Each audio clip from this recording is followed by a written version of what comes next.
Okay, Realtor friends and our buyer consults, it's now time to tune in to WIIFM.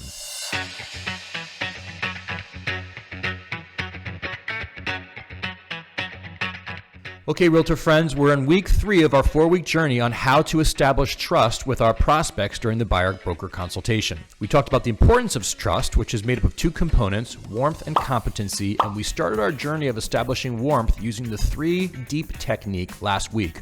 We're going to finish establishing warmth this technique by finishing out the rest of the structure of the buyer presentation, buyer consultation really. And that is after the 3 deep techniques. When you're doing the needs analysis, we're going to identify 3 things that are important to the buyer. The first one is what their preferred timing is, preferred communication, and the third one is we're going to identify what expectations they have of us as their buyer agent. So you'll talk about like, hey, what's your timing? Move back, what's the perfect time for you to close? You move back 45 days from that because that's how long it takes to close a home. You identify additional 4 weeks for shopping for a home, and then you help them identify when do they really need to actively be looking for a property. That's the timing piece. That's very simple. If you've attended my webinars, you know how we do that. The second part is communication, identifying how they prefer to communicate and writing that down. And then the third one and the most important one is identifying what expectations do they have of you as their agent.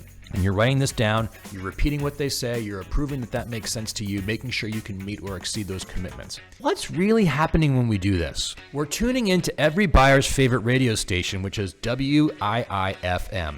What's in it for me?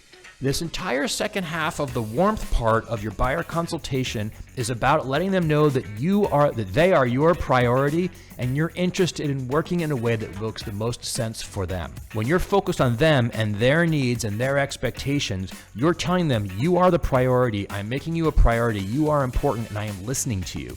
That's what's in it for them, and that's the agent that they're going to feel most comfortable trusting because they feel the warmth because you're making them your priority in the second half of this warmth section of the buyer broker presentation. That's a scoop. Next week, we're going to move into competence. How do we establish competence while we're working on building trust with our clients? I'll see you in a week.